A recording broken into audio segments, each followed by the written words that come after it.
Unprocessed cow's milk contains cream. Following milking, the milk was poured into shallow pans and left overnight for the cream to rise. The following day, the cream was skimmed off and placed in a churn to make butter. Using a dasher, a woman or child whipped the cream in the churn.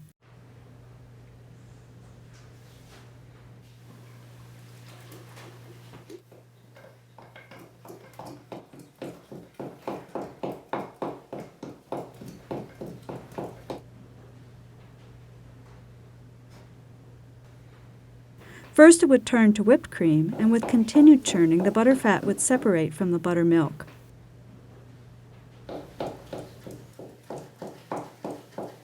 The buttermilk was poured off and might be fed to the pigs. In order to keep from turning rancid, the butter needed to be rinsed or washed to remove any remaining buttermilk. One method used was to keep the butter in the churn and add fresh water, churn for a few minutes, and then pour off the water. More fresh water would then be added and the process would repeat, discarding the cloudy water and churning the butter with fresh water until the liquid poured off was clear. Once washed, the butter was ready for use and might or might not be salted. This activity occurred 3 seasons out of the year.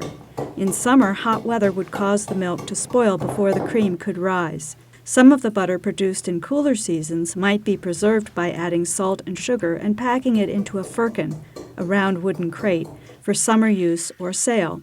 The salt and sugar would be rinsed out before the butter was used. Butter produced in spring had the best color and was the richest.